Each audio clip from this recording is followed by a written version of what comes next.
آج دنیا ایک ایسے جنگ کے ماحول میں گھری ہوئی ہے جس نے مشرق وسطیٰ کا نقشہ ہی بدل کر رکھ دیا۔ دوستو، یہ جنگ آج کل کی نہیں ہے۔ اس جنگ کو سمجھنے کے لیے ہم تھوڑا سا پیچھے تاریخ میں جاتے ہیں۔ اس کی جڑیں 1979 کے ایرانی اسلامی انقلاب میں پیوست ہیں، جب ایران نے امریکہ اور اسرائیل سے تمام تعلقات ختم کر دیے اور محور مزاحمت کا نام دیا۔ حزب اللہ، حماس، حوثی، عراق اور شام کے مسلح گروہ، ایران نے ان سب کو ہتھیار، پیسہ اور تربیت فراہم کی۔ اسرائیل اسے اپنے وجود کے لیے سب سے بڑا خطرہ سمجھتا تھا۔ 2015 میں JCPOA کے نام سے نیوکلیئر ڈیل ہوئی، مگر 2018 میں ٹرمپ نے اسے یک طرفہ طور پر ختم کر دیا۔ 2023 میں غزہ جنگ شروع ہوئی۔ 2025 میں ڈے وار 12 ہوئی، جس میں اسرائیل اور امریکہ نے نتنز، فردو اور اصفہان کی نیوکلیئر سائٹس کو شدید نقصان پہنچایا۔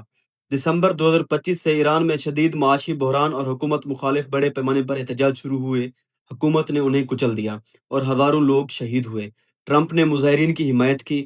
فروری 2026 میں عمان اور سوئٹزرلینڈ کے ذریعے بلا واسطہ بات چیت جاری رہی تھی۔ ایران نے نیوکلیئر ہتھیار نہ بنانے کی پیشکش بھی کی، مگر 27 فروری کو بات چیت کے آخری لمحات میں اچانک حملہ کر دیا گیا۔ امریکہ اور اسرائیل کی اصل وجوہات کیا تھیں؟ ایران کو جوہری ہتھیار بنانے سے ہر قیمت پر روکنا، اس کی طاقتور بیلسٹک میزائل پروگرام اور بحریہ کو ختم کرنا، رجیم چینج یعنی ایرانی حکومت کا تختہ الٹنا۔ ٹرمپ نے ایرانی عوام سے حکومت پر قبضہ کرنے کی اپیل کی، علاقائی توازن بدل کر اسرائیل کو مکمل محفوظ بنانا۔ ایران کا موقف بالکل واضح تھا، یہ بات چیت کے دوران دھوکہ تھا، اقوام متحدہ کے چارٹر کی کھلی خلاف ورزی۔ ایرانی صدر مسعود پزشکیان نے کہا، امریکہ کی امریکہ فرسٹ پالیسی آخر کس کے مفاد میں ہے؟ ایران نے فوری جواب دیا، اب نئے ہرمز کو بند کر دیا، اسرائیل اور خلیجی ممالک کے فوجی اڈوں پر میزائل برسائے، لبنان میں حزب اللہ کو متحرک کیا اور یمن کے حوثیوں نے بھی حملوں میں حصہ لیا۔ دوستو، یہ جنگ صرف دو ملکوں کے درمیان نہیں ہے، یہ 45 سال کی پرانی دشمنی، جوہری خوف، پراکسی جنگ اور طاقت کے توازن کی کہانی ہے۔